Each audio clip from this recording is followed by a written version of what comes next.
Jesus. All right, we're rolling. You sure? Yes, sir. All right. And Tyler's muted, but he's just got to unmute his mic. All right. A little different camera angles today. We got Kevin, Tyler, and myself. And we are back. For those who don't know, I control this when Kyle Cook's not here. When Kyle's not here. Welcome back to the Volly House Podcast, episode 12. We are at Colca Studios, the best commercial builders on Long Island. Call them if you need a firehouse. And the piss clock is on. Piss clock is on. Download the Firewire app, available on iOS and Android. And also visit volleyhousepodcast.com to ask us questions or send in stories or videos you'd like us to review. And also give us a follow on all social media platforms at Volly House Podcast. Disclaimer. This podcast is intended for a mature audience and contains humor and satire. The views expressed are those of the hosts and guests alone and do not reflect any agency, employer, or organization. While some of the information is educational and factual, other information may be deemed as opinion. Listener discretion is advised. Let's get into I Command Board. Go, go, go. I command.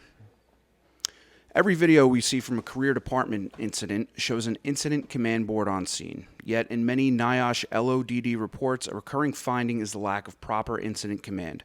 As a chief in the volunteer fire service, your responsibility is to ensure the safety of everyone operating at every incident. Gone are the days of managing this in your head or on a simple whiteboard. The owner of iCommand Board, Volunteer Fire Chief, took this challenge head on by developing a professional tool tailored for volunteer fire officers. These command boards are designed with size, affordability, and most importantly, accountability at the forefront. Packed with critical information and checklists, they're built to help you stay organized and focused at every event. Visit iCommandBoard.com today and take the next step in ensuring the safety and success of your department. And also mention the Volly House Podcast and you will get 10% off. For those who watched the video, It's me. It looks funny to see. Like I just swapped from you to him, and he's just holding it in front of his face. And while I'm making faces at you. Yeah. Yeah, right. That's funny. All right, so how the fuck are we supposed to follow up last week? Oh, my God. Richardson. I was, Tommy Richardson, what a true gentleman. yeah, Very humble man. very humble dude. He was a great. You can tell he speaks. I was just going to say that he's such a he's very good speaker. You know, And people have doesn't asked, sound like me. they're like, how are you going to follow that up? But It we seemed want effortless for him too. Like he was so comfortable. He's a great guy, nice guy. Yeah, he's fabulous. He really is. Definitely got a lot of... People ask, like, how are you going to follow him up? And, we wanted to show people that, we mean business and what we're trying to do here with the Volly House and spread good information about keeping the Volly system going. And, we have a job to do, and we got to get out there every single day and do it. And he's a humble person, been in the Volleys a long time, seen both sides, the paid side and the FD&Y, and then also the volunteer fire service. And, he still, to this day, wants the Volly system to continue on, and that's what we're here to do. So that's what this podcast is about. Yeah. We know a guy who's trying to get rid of the volley service though. Who's that? The guy on camera right Wow. I'm not trying to get rid of it. No. Listen, I love the volunteer system, but I also understand the need. We need help.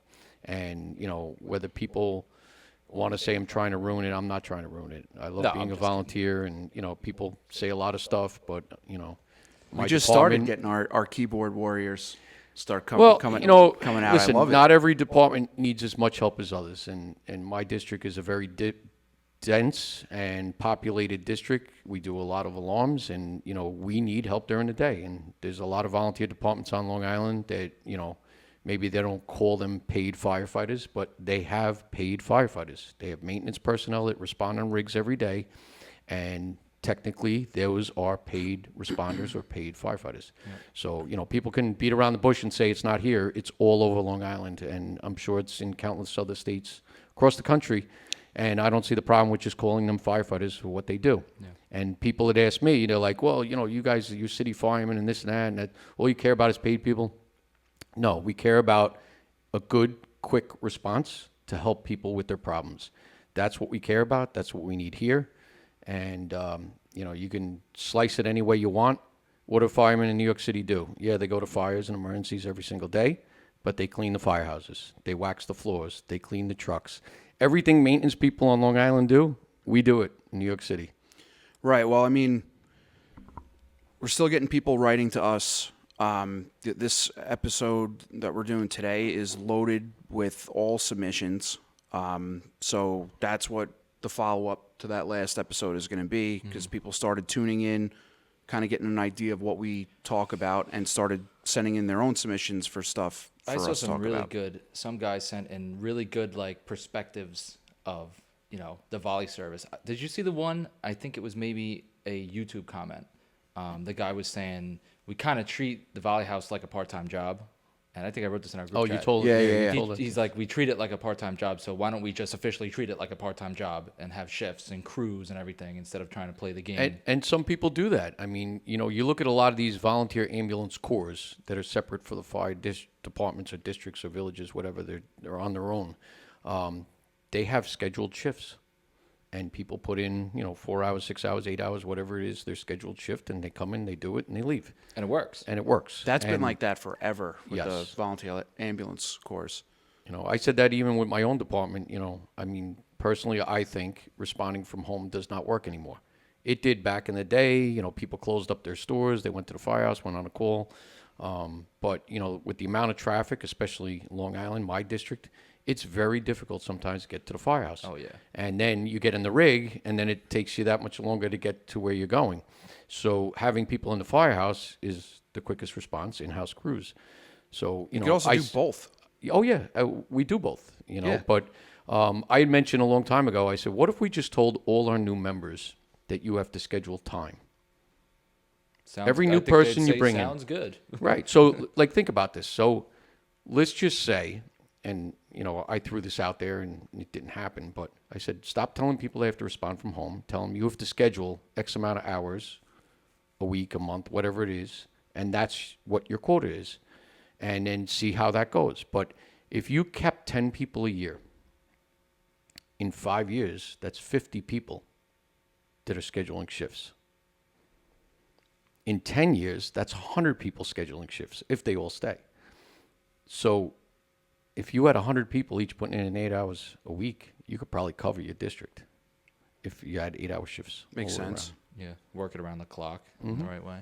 Yeah, and like I said, we've talked about this a million times. There's a whole, you do all those things, just change it up if you can, That gives, and I think we said this once, like the cops and the firemen who are in the Volly House, they can't do the daily responding and stuff. Like it works for them so much. My best friend, Port Authority Police, he's not in the firehouse anymore. He couldn't make it work. He went to the firehouse every day when he could and would use the gym. And now he's just not a member anymore. He just didn't have time. But why not? It was great, Yeah. Well, And people have asked, right? You talk about, they said, schedule it like a part-time job. So what if you did that? Try Why it. not? Yeah. So Try it out. as long as we're talking on it, because I always said to you guys, how much is enough? How many hours do you think a person needs to put in a month, a year, whatever the situation is? And it is, but if you broke it down, and I just did some of the numbers, and I've done this in the past, but there's 168 hours in a week. So that's 21 8-hour shifts, right? So if you had 4 people on at a time, that's 84 shifts a week you have to cover. So 84 people doing 8 hours a week would give you a 4-person engine crew. And if you did 3 people, that's only 63 shifts. So you'd need 63 people a week for a 3-man engine crew. Now, I'm not saying what your district is, how does it evolve, what your response policies are, but if you really started to break that down, how many hours a year would you want to put in? How many hours do you think you put in a year? How many, I was just thinking about on what you're saying. How many calls per week do you think a really productive member goes on? There's the guys that get the 75%ers, the 50%ers, 40%ers. How many calls a week do you think is working full time, wife at home, kids at home, how many calls a week are you going on? How many days a week are you It getting? depends on your surprised? district. Because if you think about it, my department does about 300 calls a month. All right, so you're looking at about 10 a day. Your district may With EMS. with You EMS. have EMS. Right. Okay. But if you're a fire department that only does 600 calls a year, there's a huge difference. Yeah, you got to do that math. Yeah. You know, and then there's smaller departments, you know, I mean, obviously Long Island, Suffolk's very different. We have departments that do fire EMS. We have departments that just do fire only. And then you have, let's say upstate New York, you may have a department that only does 100 calls a year or 150 calls a year. So it's a different realm for everybody. Like I said, not everybody needs paid firefighters. Some do, some don't. You know, most of us on Long Island now have paid EMS somewhere along the line, but there are districts that don't. They still run volunteer ambulance. So it just depends on your district and how many members you have, and there's so many factors. Right. Let's get into frontline optics. Oh, I didn't- like those ideas. Like I'm so open to like hearing different ideas for that. Well, and you should. You gotta. Yeah. You gotta think outside the box sometimes. You know what works, and you gotta try things. If you never try it, you're never gonna know if it works. Right. Right. Just don't discount everything right away. All right. Go ahead, Tyler. So what makes us different? We know these shades are going to get beat up, which is why we offer a no questions asked replacement program to cover your lost or damaged sunglasses. When the time comes to get yours replaced, all you need to do is cover a $12 service fee and we'll ship a brand new pair to your door, no questions asked. Additionally, a portion of all sales is donated to the First Responders Children's Foundation, supporting the loved ones left behind by our brothers and sisters who gave the ultimate sacrifice in service to their communities.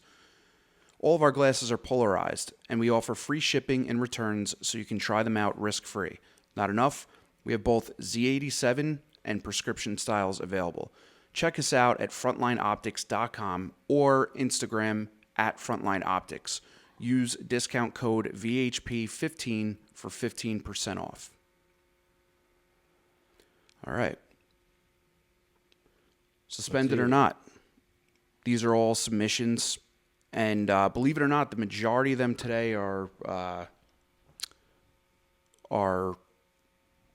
things that happened where people got suspended, not necessarily like a super funny story. They're not made up.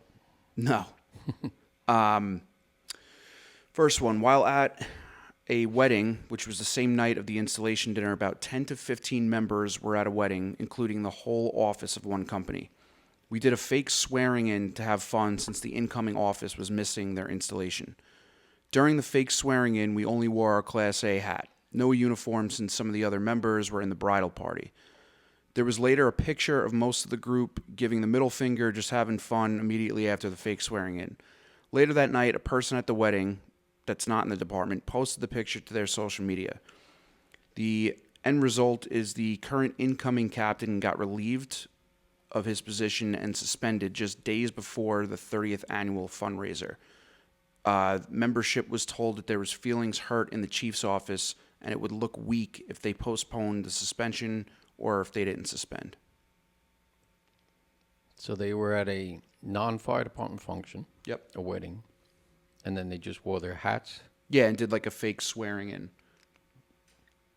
It doesn't make any sense to me why anyone's feelings would be hurt by that. I'm like Yeah, piecing I'm a together little- the story. Like, I don't know. I thought you were going to go somewhere else with the wedding story, but No, yeah, I mean, usually, those could get fun, but... not like the installation dinner that had a wedding next door and there was a fight. Not like that Oh, one. yeah, I forgot about Remember that. that one? Yeah. Yeah, I mean, if there's no identifying marks of the department, you're just wearing a hat. You're right. I What do don't they know have how to you say? can Does it have- suspend does it have, like, somebody. a ring on it or something. You know, Yeah, I'm not too sure. I just think unless it's... it was tagged like fire department's name or something on the social Well, media post. according to this, it said that it was just somebody that was not part of the department posted the picture to their social media.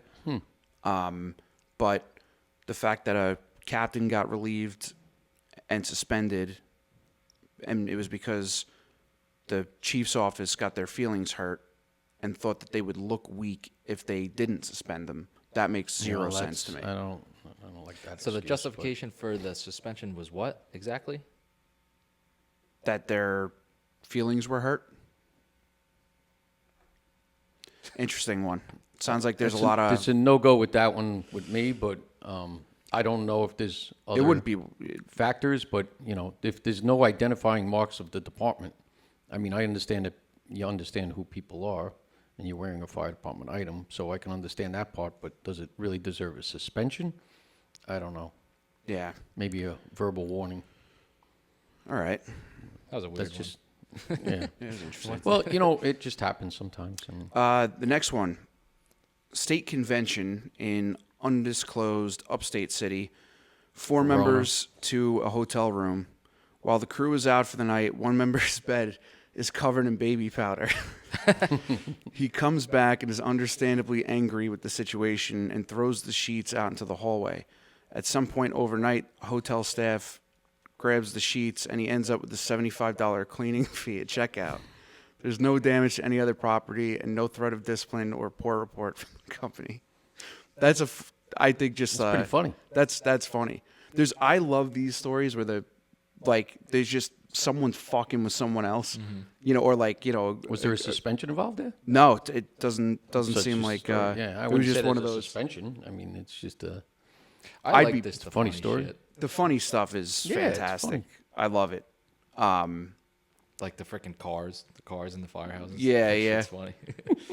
But it's just they were probably out like boozing after a day of training or I whatever. doubt that. A guy goes to his Never hotel happened. room and he's just wants to get in his bed and it's just fucking covered in baby powder. Probably would have just laid there. Yeah, honestly, yeah, but Probably man. smell nice by morning. Yeah, right. Might be a little dry. Skin might be dry. Yeah. Last one. We broke out a car window of a car parked in front of a hydrant on 4th of July. Needed water for a 10 by 20 trailer on fire that was filled with fireworks. 5-inch hose was already over the roof of the car, but the hydrant was charged before the hose was connected to the pumper. Realized that the hose would kink over the roof of the car, which is why we decided to go through the window. I got a 6-week social suspension, and the officer of the rig got 6 weeks full suspension. So what, for the bashing of the windows? Yeah. You've probably seen that a lot now. Is that a thing, or is that just like a funny thing of pictures you see online? It's happened. Personally, me, I've never done that. Even I don't understand why you can't go around the car or over the car. I used to throw it on top of the car, scratching the car. If somebody, though, is parked directly in front of a fire hydrant and you're connecting a 5-inch hose to go over the roof of the car, I could see it kinking right at the hydrant. So I understand if there's like a need to do it. So the city hydrants, it's a 2.5 and a 4-inch off the side, so they go on an angle. Right. So it's not directly at a car. I understand with our hydrants, it's directly at. Yeah, this I do know some other information. It was a volunteer department out here that's using 5-inch. But I mean, even taking the 5-inch and coming straight up to go through the window, you're probably going to kink it. Right, because the door height. Yeah. You're looking at the door height, not the window. So yeah, even if. But maybe the even, but equipment- maybe I mean, just less of a sometimes kink. I've found that if I wrap the whole hydrant and put the 5-inch like slightly under the car and then come back to it, like wrap around it, it works. Or going up in the air onto the hood or the roof, stuff like Yeah, that. I mean, I guess underneath. Or just use the 2.5-inch spuds and bring it around and put it into a 5-inch, whatever you have to do. But Depends a lot on the car, and how close to the how curb. close it is, how high the window height is. There's so many factors into it. I mean, there was a video, I think it was last year or the year before, where an FD&Y engine actually pushed the car off the hydrant because there was room in front of the hydrant, so they just pushed the whole car out of the way, which, I think is actually a better move. Then I don't have to interfere with it. Or how they move it, Yeah, I mean, if you have Go Jacks or some sort of dollies, you can move cars. I mean, there's ways to do things. But or a 60,000-pound fire truck. yeah, I mean, if you need that hydrant, then you got to do what you got to do. But So what do you think about a? You guys didn't pick up on that. What'd you say? I just said, or a 60,000-pound fire truck, just push it out of the way. Yeah, yeah. What do you guys think of the 6-week suspension for that, though? well, I mean, they may have found out that it really wasn't necessary, and they did damage to a car for no reason. I understand. People see these videos and they're like, "Oh, I got to do it. I got to do it. There's a car there. I'm going to do it." sometimes there's not a need. I mean, if there is an absolute need and you got to do what you got to do, then do it. But Justify there's it. so many other ways to do things. And if you're a chauffeur and can't figure out another way to get water, You know, it's funny. I remember a story a couple years ago. There was a fire. Guy was getting tools out of the rig, and a car just came driving through the scene. And he's trying to tell them, like, you can't come through here. Blah, blah. Car kept coming. He wound up putting his fucking helmet through the windshield of the car. Justified? Justified or not? Yeah. I don't know about justified. That sounds more like frustration. Yeah, I wouldn't say that it wasn't, I might have Frustrated I might have tapped or a couple cars here and there. Right. Or the guy that hit me with his mirror. Oh, man. Someone hit you with a mirror? Yeah. But driving past, they hit you with After I told him to stop, and then he decided to keep coming, and he hit me with his mirror. Crazy. Yep, people are crazy. Job of the week. There was, There's been a few jobs around. it's been Oh, let's busy. give over the island. I told Buff Nation I'd give. I him- was I'd away. give Oh, him yeah, his yeah. report. I was away for a week, See so what they got going on. Let's see. I think there was, who had one? North Patchogue had one, and then somebody in Nassau. North Patchogue was today. Yeah, New Hyde Park, I think, had a I think job. there were a today. couple in is- Nassau. This is monthly reports, Brentwood. and I think I already said this one. Yeah, I did. Then next month I will. I saw the one from New Hyde Park. It was smoke coming out of the windows, whatever, and the chief that was on scene, the cellar door was hot to the touch. So, I think they had their work cut out for them today. But Looks like there was a job in Plainview. today, No, 5 days ago. it's been busy Yeah, here. There's Plainview been on fires all over the place. Gainesville Drive. I wouldn't doubt if the BFDNY was there, right? BFDNY. They had one last week, right? PFT? Bethpage? I think they had one. Maybe it was a week and a half I think ago. I saw something maybe. Yeah. They definitely had a job at some point. Well, if you want the shout out, send them in Yeah. every week, and we'll bring it up. Then you had North Patchogues today, right? Serious accident with a person killed. I won't name names, but driving and getting on the rig, whether you're in your car or in a rig, is one of the most dangerous things we do, is responding, returning from runs. But they were on the way there, and they got into an accident at an intersection, I believe, and the driver of the car was killed. It's a tough It's situation. very terrible. My heart goes out for everybody involved, the chauffeur, the officer, all the members on the rig, and obviously the family of the deceased. But It's scary. You never know, think about that type of stuff, which is, I remember one time going to a call, and we were coming up to an intersection, and one of the cars stopped, but the car behind them kept going and just boom, slammed right into the back, and like we all felt like shit. And it was like we even came to a full stop we had the red light on our end. We came to a full stop, and then the incoming traffic saw that we were about to come through. They stopped. Person behind them wasn't paying attention, slammed them, rear-ended them. Yeah, that's because you guys were responding and they slammed. Yeah, on and the we felt brakes. like shit. Yeah. It's I like, did that. I was driving an ambulance once, Yeah. going over an intersection, and I creep like I always used to creep when I used to drive, and I go super slow, but like it had a high median. It was on 347, and I remember I'm just like I'm slowly going through, and then I just see someone like clip someone's bumper. I was like, grab the steering wheel. I'm like, ah. yeah, we get that a lot. The thing is, like, and Kevin, you might know the actual like rule for this, but if you got your lights on going to an emergency, you're supposed to have the siren on the entire time. Yeah. And then when you're coming to an intersection is when you change, it. you switch You're the supposed to switch. frequency of the siren, and then you're starting to, as you're coming up to the intersection, especially in a fire truck, start hitting the Mechanical horns. mechanical horns, cue, whatever the fuck you got. And then as you're getting up to the intersection, start blasting on the horn because, people, that's why they created the rumblers. The woo, woo, feel 'em. woo. Yeah, because people have their music on so loud, they're not paying attention. And that thing all of a sudden, you start feeling it in your ass in the car seat. I always, from driving ambulances and driving trucks, all of the sirens face directly forward.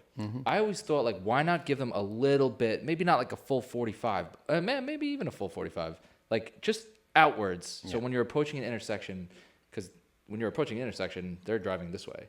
Like, granted, yes, they could hear it on the side that So they're on. when we spec'd our engines, it has those 45 degrees on the corner. We put the electronics speakers on those 45s, so they go out on an angle. Yeah, that's good. I So the like that. Q siren goes straight, and Q siren actually pushes sound in all directions, which is good. So if it's out in front, it's going to push the sound out in all directions. But we put the electronic ones on the corners so that it would perpetuate out when you're approaching the intersections. So, when you're driving a rig, even as an officer, you're sitting in the front seat, you're taking on a lot of responsibility. We've talked about that a little bit. But you have to drive with what they call due regard in New York State. I mean, other states are a little different. And it does state that you can travel through intersections once you slow down and are given the right of way. You have to be given the right of way by other drivers. It's not automatic. Right. So you have to slow down in New York State. That's what the law says. The fire service recommends you stop.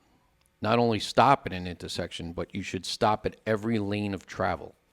So if you're crossing a big intersection, like I do at 347, it's 3 lanes on both sides, and then you have turn lanes including. So you're looking at, Potentially 8 lanes. to 10 lanes sometimes all the way across. So, we get a lot of accidents at Nichols and 347, even with the ambulances coming back and forth. But you have to stop and make sure you're given right away at each of those lanes. So you could stop and take a look, and you could proceed through. New York State law says proceed through slowly once you're given the right of way. But you should really be stopping and ensuring everybody stops before you proceed. Yeah. And intersections are obviously one of the worst situations. They are some of the worst accidents that we see. And, you really have to be careful when you're out there driving the rigs. So pay attention. People, like you said, they're zoned out. They got AirPods in and everything else. They're not hearing you. They're not listening, and they don't care. Or they're going to be on their phone looking and not paying attention. So be very cautious when you're out there driving. And there's a lot of responsibility on you, a lot more than you think. Yeah.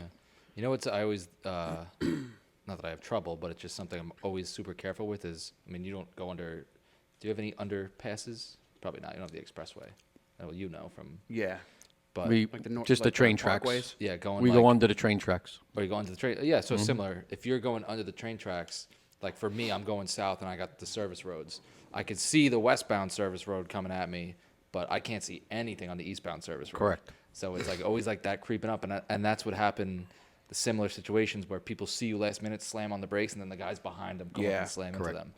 We get that right in front of my firehouse on Nichols Road because, we're pulling out onto a road. It's supposed to be 55 miles an hour, but people doing 70, 80 miles an hour. And they come flying up, and the light is normally green, and all of a sudden it changes on them. Yep. So, or they see the fire truck or the ambulance start creeping out, so they hit the brakes, and the person behind them, not paying attention, slams Really, them. Nichols is a 55? It's 55 all the way up to Stony Brook University, and then it turns to 45. Really? Yep. I thought it was like a 40. 55 is fast. 55. That's the expressway. So is 347, 55. They're changing it to 45 Yeah, now. there's a lot, and there's sections. I noticed there are sections that change. The new area where they're redoing, they're changing it all to 45. That's just for money. They don't give a fuck. Yeah, no. They know people are going 75, and they know they can catch them on it. That's There's what that some is. open areas on 347 that people just fly. You can just go. You can Oh, go yeah. really fast. They cruise. They definitely do. Yeah, even freaking like North Country Road, like where 111 goes up north. People freaking fly. Like Oh, yeah. like Smithtown Center for Rehab over there. Yeah. People freaking really move. Multipurpose webbing. Multipurpose webbing is a firefighter-owned business dedicated to creating products that facilitate fireground efficiency. The MPW Personal Carry is a webbing system designed for simpler firefighter and civilian removal. The MPW can be separated to allow for search, haul, and utility function. The rated system comes complete with dual-action palm-activated carabiner, mil-spec webbing, and carry case. Our glove clamp is by far the best solution for pocket glove carry. Never lose a glove again. Go to mpwebbing.com. Use discount code VHP15 for 15% off site-wide. Phil didn't change the camera, so I put it in front of Tyler. Sorry. It's okay. You know, I this is, got it. I'm not. This is a cool. Maybe we get a little more screen time. Personally, less crotch shots. But I can't pay attention to this. It's all good. Sorry. And we'll also do the fire store. In the world of firefighting and public safety, reliability is key. That's why for over 2 decades, first responders nationwide have trusted the Fire Store as their go-to source for top-tier equipment, apparel, and accessories. Featuring industry-leading brands like MSA Cairns for helmets, Streamlight for dependable flashlight, and Seek for cutting-edge thermal imaging cameras, the Fire Store equips you with the best tools to tackle any challenge. But it doesn't stop there. From EMS supplies to flame-resistant apparel and high-visibility gear, the Fire Store has everything you need to stay safe and prepared on the job. Partnered with the most trusted names in the industry, the Fire Store is committed to providing quality and innovation because when lives are on the line, there's no room for compromise. Join the thousands of first responders who rely on the Fire Store. Visit thefirestore.com, your reliable partner for fire and public safety equipment. Noise. Drill of the week. What do we got? Drill. I did some water flow operations with D-Bucket. I like doing that stuff. Okay. We had the bucket flowing. We had the deck gun on the engine going at the same time. We just had water Just absolutely every direction. just depleting the hydrant. I jumped in the truck. I jumped in the bucket. We went up. I told him pump it, and the shower was on underneath the bucket. There's like a shower valve that looks like an umbrella. Okay. Soaked everything and everyone underneath it. Windows. I always leave the freaking windows open on the ladder in the cab. So you played yourself. I always do that, and the freaking doors get all wet, the panels get all wet every time. Nice. No fail. I'm like standing from afar. First I was up in the bucket, and then I went down. I let other guys go up, and I just kind of stepped back. And I like grabbed. We just had like radios on like a local channel, and I'm like, "Tell me the doors are open on 7 right now." And one of the guys is like, "Yep." Just Great floating job. on the way home. I mean, Yeah. 'tis the season though. It's starting to get a little bit warmer out. Get getting out nice there. Start running some water, some hose drills, ladder drills. We're doing ladders tonight and this weekend, so Yeah. Oh, you got drill tonight? What time? yeah. I'm going to be late. What are you guys doing? Portable ladders. Oh, So I think you we mentioned talked that, about yeah. this. That's our drill this month, so we're also Did you doing see the ladder flip that water I shared? rescue. Yep. The guy with the ladder Yeah, that's flip? pretty cool. I still have yet to try it. Give it a shot. Set up What are the you waiting drill. for? I know. I was geared up the other day. I should have tried it. I'll try it at our next automatic alarm. Start throwing them. Don't hurt yourself. Well, speaking of which, so some of the submissions that we got in put under general topics. So one thing, and this seems to be not an across-the-board thing, but there was a couple submissions about it, is chiefs quickly getting on scene of whatever call it is and canceling the incoming units, but then get frustrated when members aren't responding. So, I know you had mentioned a little bit Yeah, it's on about my list this. as well. Turn the fucking volume up, listeners. Play them fuck it out loud at the firehouse. Play this conversation out loud. Oh, yeah. Play it out loud. Yes, I mean, I'm guilty of it as well. We're in some ways you're guilty because you don't want to put people in the possibility of getting in an accident and stuff like that. And you got to look at the big picture overall. We're responding. Things could happen. We don't want to get people hurt. But is there anything wrong with people continuing in no lights, no sirens, or getting them out and doing things? So one of the things I always say is, chiefs, let your people work. Let them do stuff. Let them go off the rig, go through the paces, take their positions, go into buildings. And I think I mentioned it on the podcast. I don't know. I know I do when I'm teaching. I talk to a lot of officers and chiefs. Is I went on a call once, automatic alarm. We were almost there. The chief says, just stay on the rig. Don't get off the rig.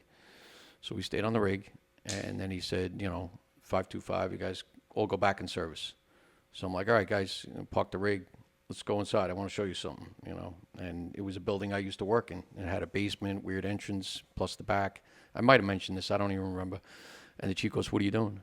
And I said, we're going to go and just show them around. And it's like, I gave you a 5. You got to leave. I go, Chief, I want to show the guys the building. This is an odd situation here. It's got a rear entrance to the basement to a shop, a wood shop in the basement.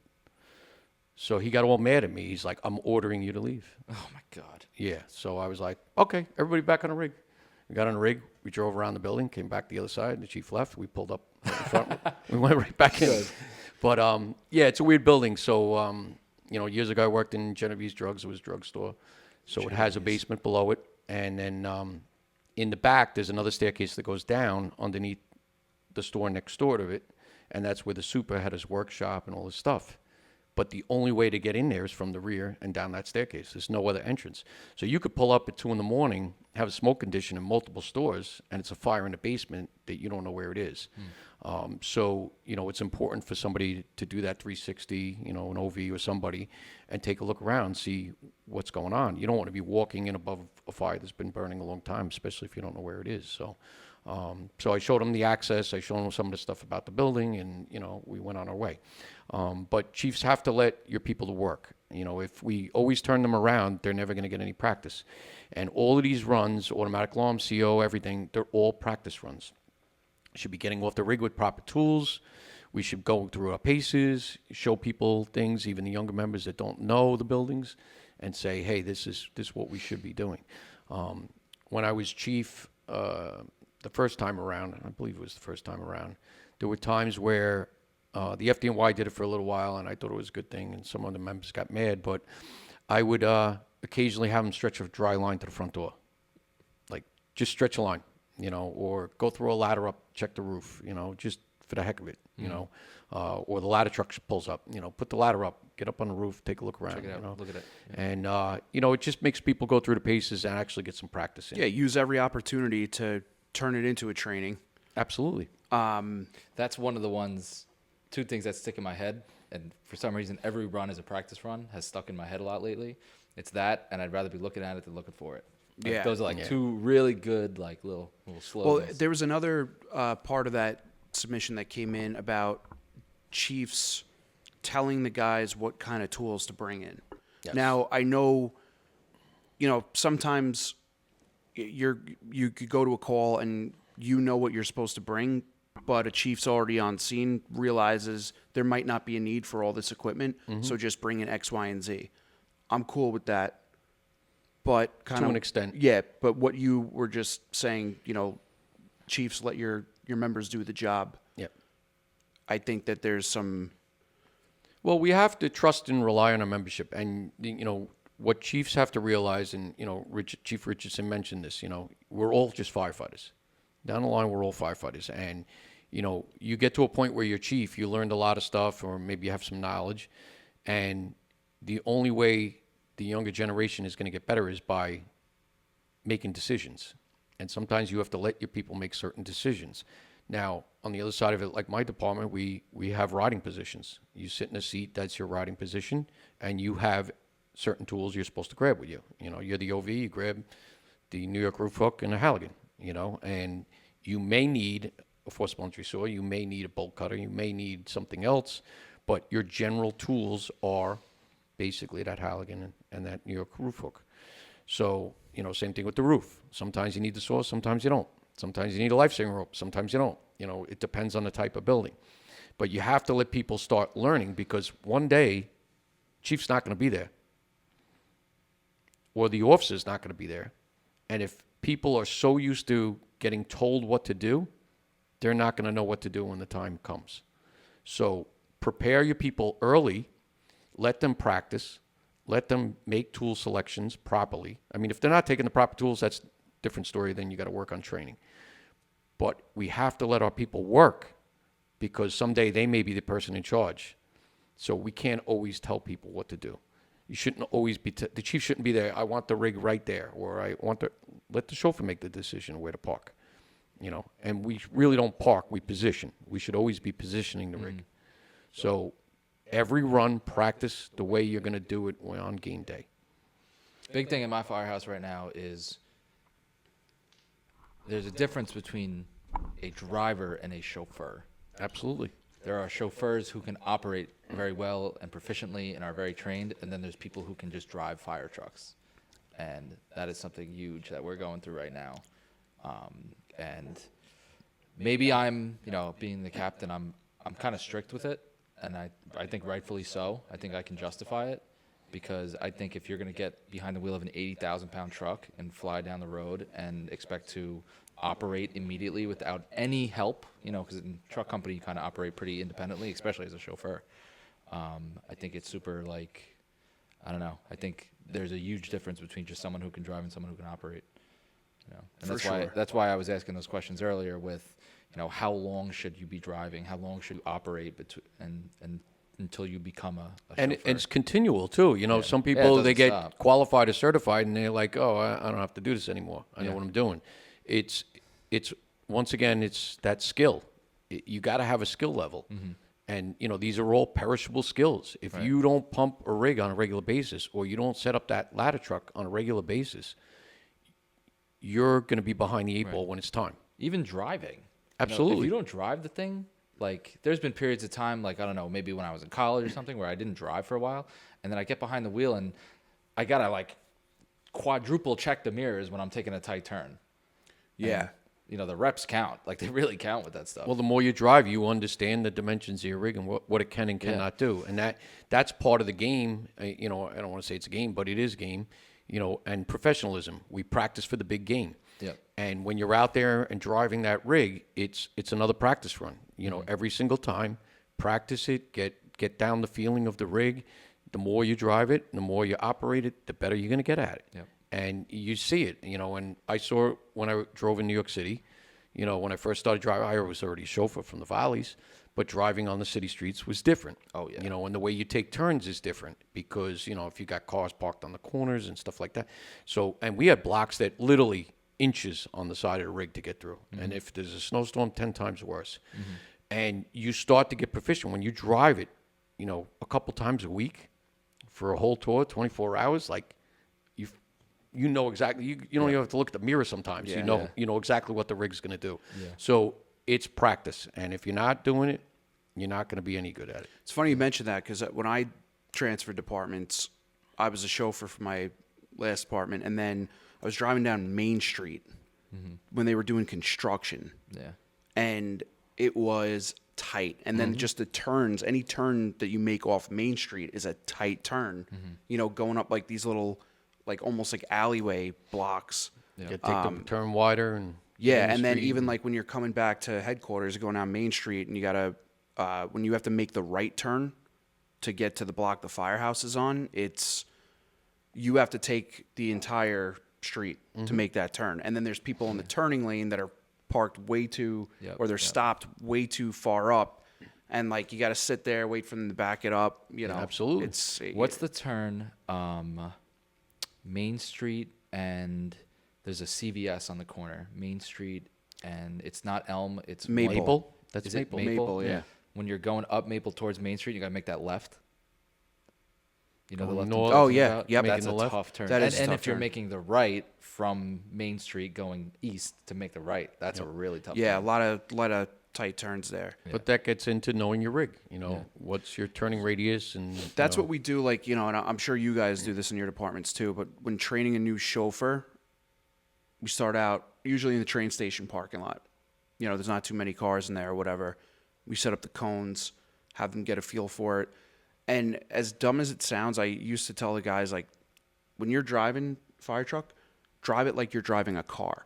And not like literally, but like if you think to yourself, I'm driving a fire truck right now, you're going to be all out of whack.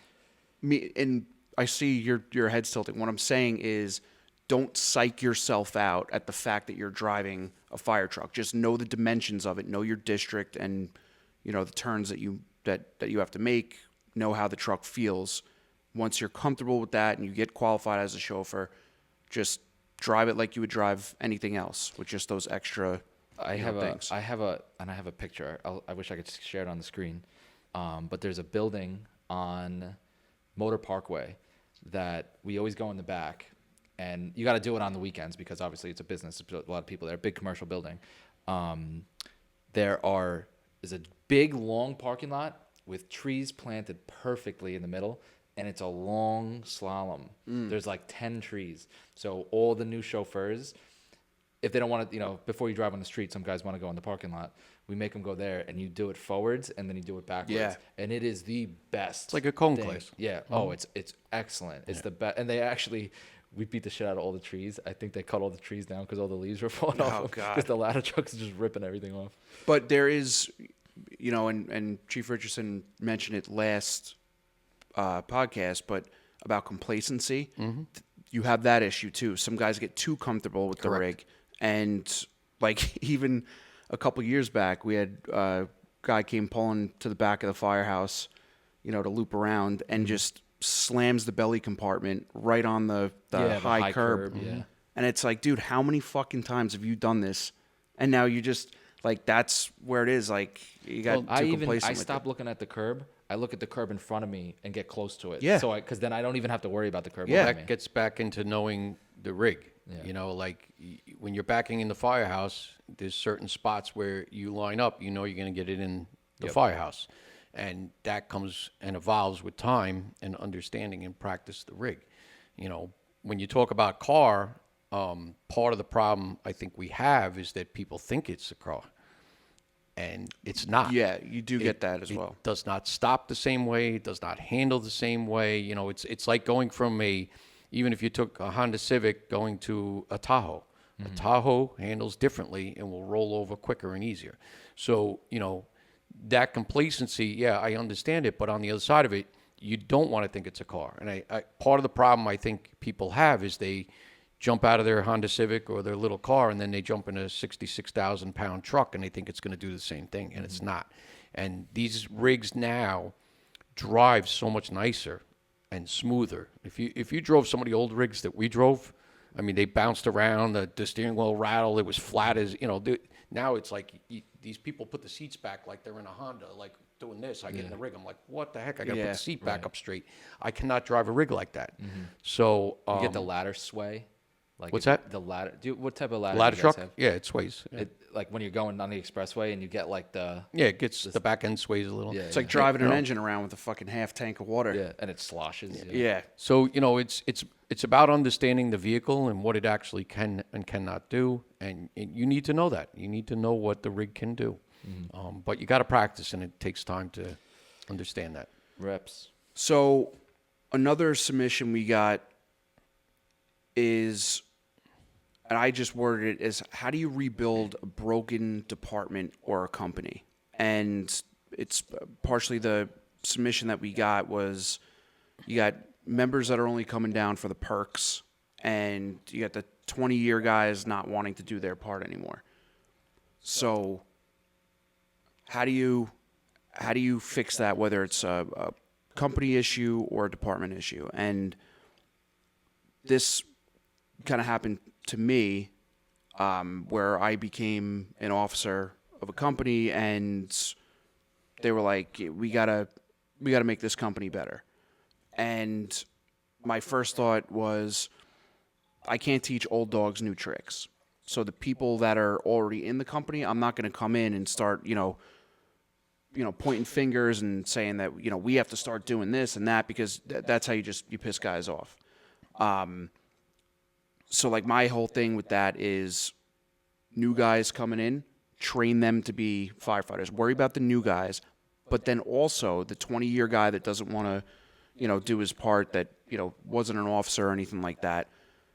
Have them come down to drills to help teach the new guys. Because if you give them that sort of responsibility, And where credit, it's and the credibility. the credibility of it. I used to do that, where I would tell these guys that they had a lot of time in, and they just weren't really doing anything. Hey, can you do me a favor? Can you come down to drill? I know you're a pretty handy guy. We're doing forcible entry today with the new guys. I would just like you to be able to show them, how you learned and, some of the stuff, and I think that goes a long way with starting to clean things up a little bit and, getting those 20-year guys back into it type deal.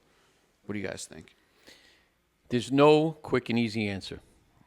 But, some people say one person can't make a difference, but you can.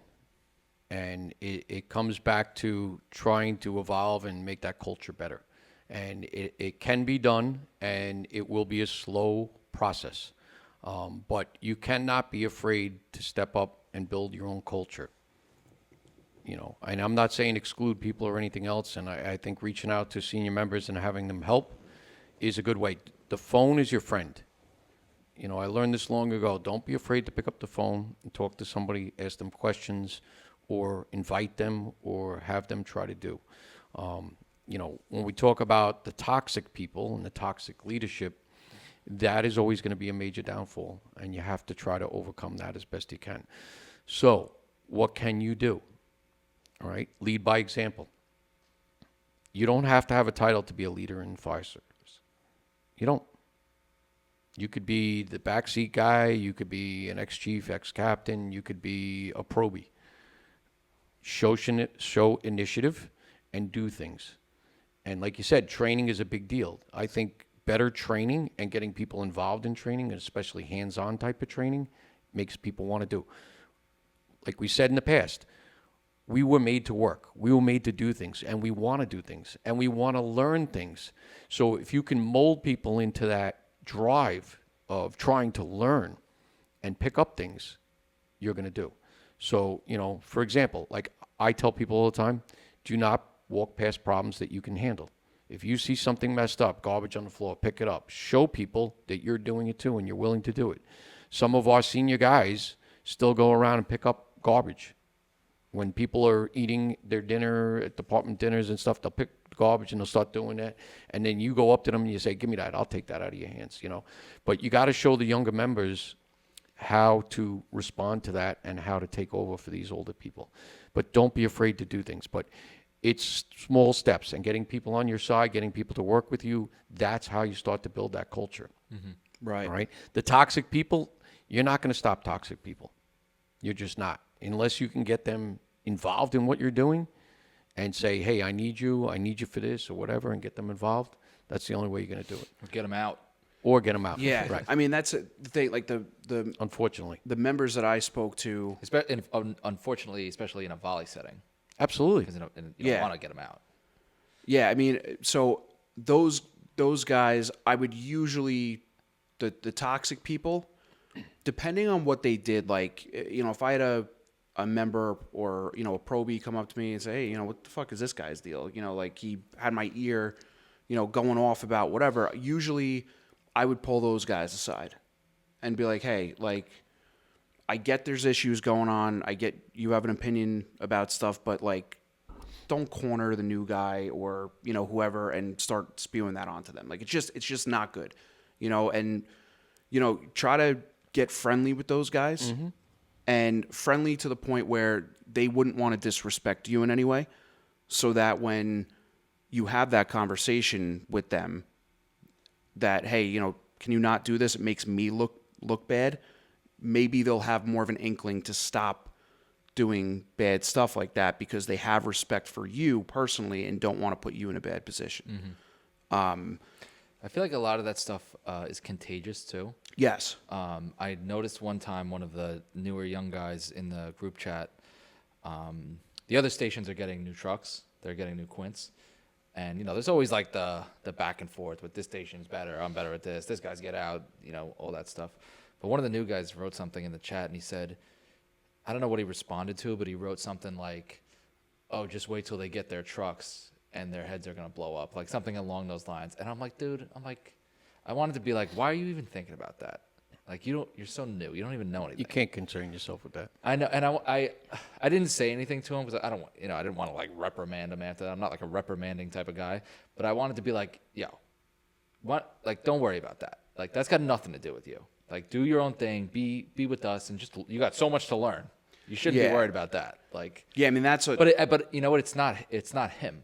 It's other people who talk like that and say things like that, and they just hear it and they're just absorbing that. Yeah, you're 100% right. And that apply, and we always say like a lot of these things apply to like regular workforce as well.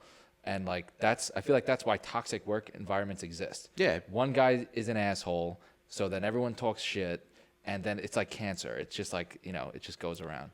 And I hate that. It just really But you can do it on the opposite way. So if you take care of your responsibility and try to build that culture from your end, whoever it may be. It could be the person in the back seat, helping out the officers, or, communication. Like I always talk about communication. Keep the communication up. The firehouse is yours. Take care of it like it's yours. Build that culture. Start drilling and training together. Do crews or have dinner nights together, and invite everybody. Right. Hey, come on down. We're going to hang out. That's how you build that. Yeah. The other part of that, though, is being consistent. Yeah. Because, Absolutely. you have to, I remember asking, the older senior guys in my company, the guys that aren't riding the rigs anymore, I asked them to come down to drills. Sure. Just because, why not? You've done this forever. Nothing, fundamentally has really changed. So come down, even if you're not doing anything. We have new guys that are training, or just, regular guys that are, say doing forcible entry or hose handling, maybe just go grab one of the guys and just be like, give them some tips, even though you're not able-bodied to do it anymore. There's a common ground, right? Yeah. I mean, old and young, there's always going to be separation, but we're doing the same task. We're mission driven. So if we can work together on a task and make it happen, yes, it's going to work. That's what pulls the young guys and the older guys closer together, because Correct. now you're building that relationship. But what I mentioned before about consistency is, I asked them to come down. They came down to the drill. They had a good time. But the next week comes, we have drill again. If I don't ask them, hey, can you come down and do the same thing, they're not going to come down. It's not out of Right. I'm not coming down. It's, no one asked me. I didn't know what you guys were doing. So be consistent with it. Make sure every week, like you mentioned, you're talking to these guys, you have your training schedule. Right. Get the guys down, get them involved, from the oldest senior guy in your company all the way to the youngest, newest probie. Yeah. And then you mesh that together. That's how you become a stronger company. Absolutely. It's hard too. I had difficulty when I was, I think, first lieutenant. I was young. I was 25, and being a young officer is hard. I felt Brutal. ambitious. It's good to be ambitious, but at the same time, you're in an organization where there's a bunch of 40, 50-year-old men, and you're the leader. But I had difficulty. My company, it was just my captain and myself. We had no second lieutenant for a long time because just eligibility reasons. And then my captain went on medical. So he busted his shoulder, and I was a standalone first lieutenant. And it was hard because I was I needed guidance because I'm, I don't really know what I'm doing exactly. I feel like second lieutenant, you kind of just listen. First lieutenant, you kind of start to pick up on things, and you learn how to be a little more diplomatic in different situations and how to handle different situations. But once my captain was on medical, I would seek a lot of guidance from other ex-captains and I was just going to say that. I had the same thing. I Mm. became a second lieutenant when I was 21, which is young. That's real really young. Yeah. And I had the same thing. I was ambitious, thought I was going to be a voice for the younger guys, so to speak. Mm-hmm. But then you start getting all the problems, Yeah. and you're like, oh, shit. So all the time I would go to senior members, and I would ask them, guys that I knew that went through the position, because that was the other thing. I had this thought, all right, I just became a second lieutenant. But then I was like, some of these guys have more time in the fire service than I've been alive. So, they're probably looking at me like, who the fuck is this kid that's going to be, barking orders? But the first thing I did was go to them, even after, a couple weeks, couple months, whatever it was, how am I doing? And, hey, what would you do in this situation? And then even on calls, there's an ex-captain or an ex-chief or something like that. Hey, do me a favor. Can you stick by me and kind of, guide me through this? And that's the best way to work that as well. You know what it was a misconception of mine, and it was such a naive thing. Became second lieutenant. I was 24, and I was like, all right, nice. I'm a lieutenant now, and I was never I'm not a power guy. I could care less. Not that I care, but you know what I mean. But I remember going to exec board. I sit in the first exec board. Chief looks at me and goes, by the way, second lieutenants do not talk in these meetings. Yeah. Better yet, lieutenants don't talk in these meetings. Yeah. So just sit there and listen. And I was like, oh, all right. Yep. Yeah, I remember that. It was funny. That it's like being a probie again. Yeah. And then it makes you think how effective can I all right, I'm finally an officer. how effective can I actually be? Like, I'm not, you kind of just, but now, like, I look back at that now as a captain, and I'm like, there wasn't much, it was the learning phase, it was all a learning phase. Right. But But it's sometimes you got to let the people just work. They got to Yeah. work through problems too. Yeah. And even getting things done on the rig or whatever, you just say, we need this done by this point, just get it done, whatever, and see what happens. But it is weird because the types of problems people come to you about, like, Oh, well, when I became a captain, I was 24, and that was a shock Yeah, because it's yeah. like you just mentioned, you're a lieutenant, you weren't saying anything in the meetings. Now everything comes down to you. And I remember this one of my members had pulled me into the company room, and he was much older than me. He's a father, had kids and stuff like that, and tells me that he just came down with cancer.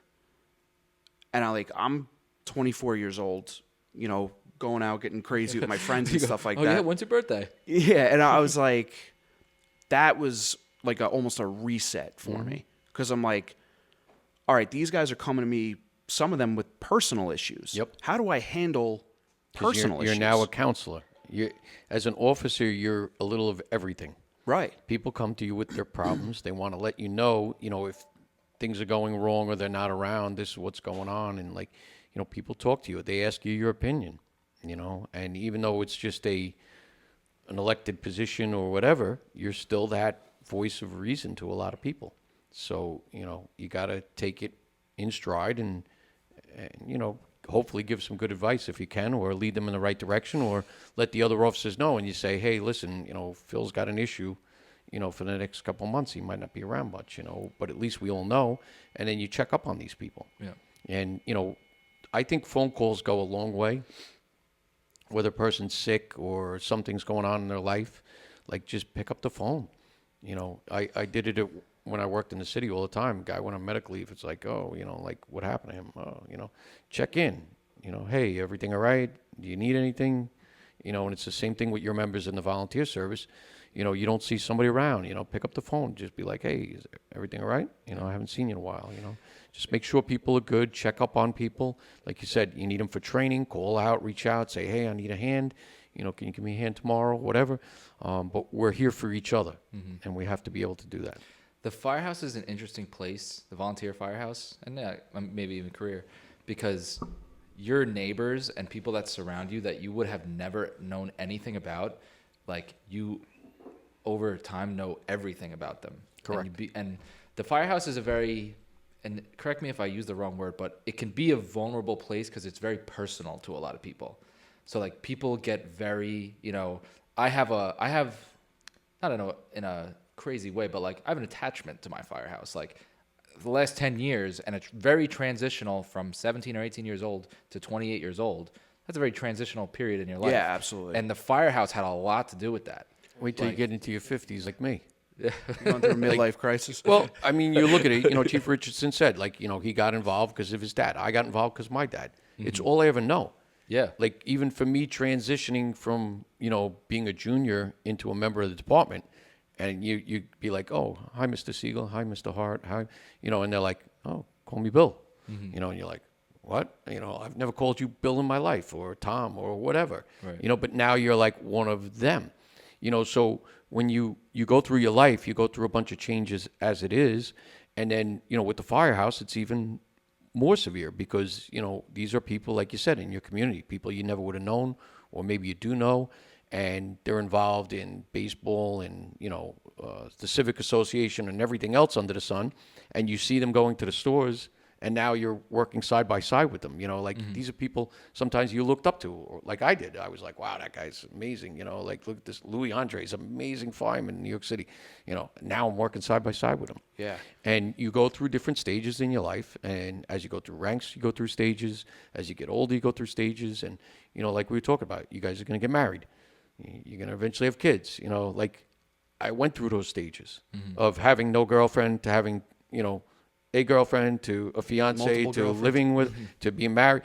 So like when you go through those stages in your life, though, you're not going to have as much time as you had in the past. And eventually kids get older, and then you have more time again. It's an evolving system. But these are part of our extended family, if you look at it that way. It is interesting to your point, because when I joined, I was still a junior in high school. Mm-hmm.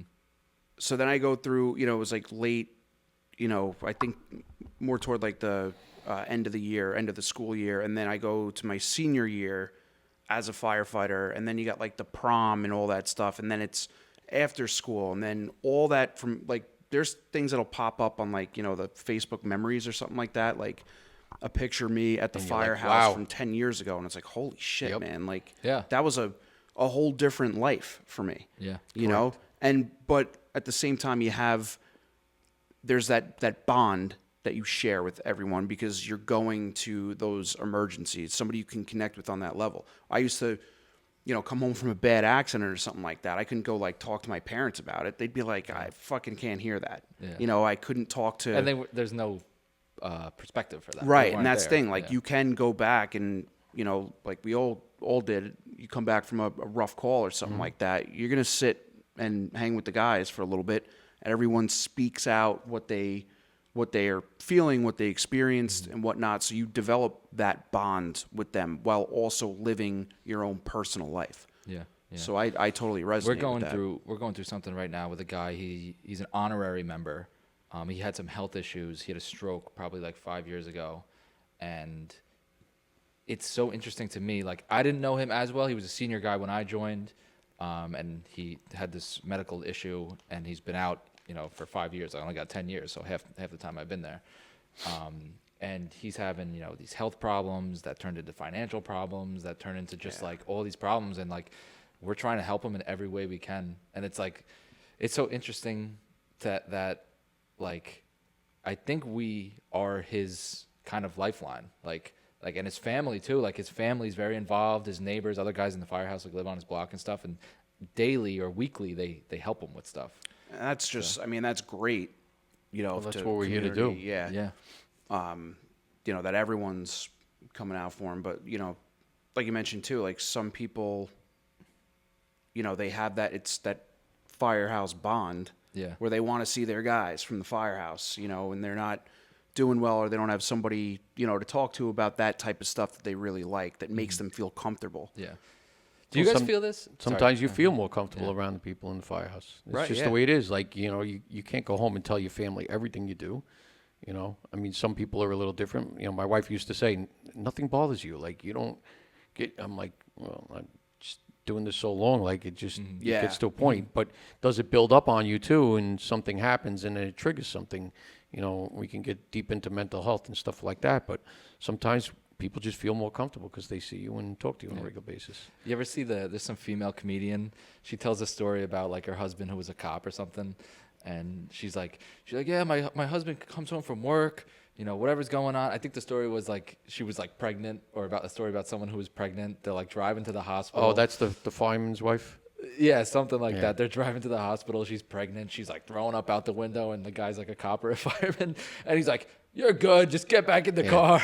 Like, that's Feinstein or Feinstein or whatever her name is. the comedian. Yeah, her husband's a fireman in the city. Yeah, that's funny. She's like, there's a great job going on in Brooklyn right now. Yeah. She does a lot of skits with that stuff. I have Like, seen she's that like, a you're couple good. times, Get back in the car. Yeah, you're good. Like, Get back in the car. Yeah, one of them. Oh, whoops.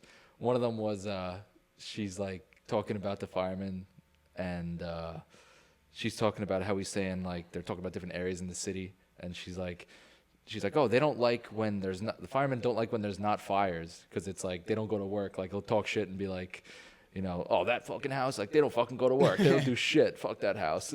Yeah. I can't remember her name. She's good though. Yeah.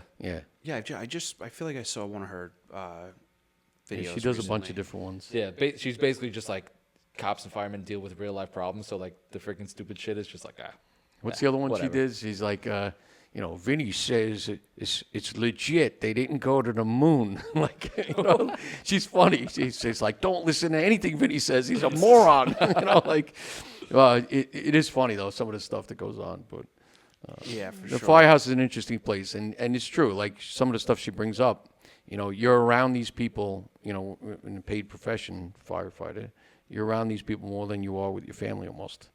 A couple 24s a week, you're living with people. You're living with other guys and girls in the firehouse. It's just the way it is. And the volunteers is similar because you're going down and seeing these people and hanging out with them all the time. Yeah. You know, I would have never met you guys if we weren't doing this. I mean, Yeah. you know, it's just The amazing network, how you network and you meet people, and you know, we're constantly blessed by the people that are around us all the time. Yeah. It's great. I always say, like people say college is a waste of time, like, cause you know, maybe the skills you learn, like they're not as transferable to the workforce.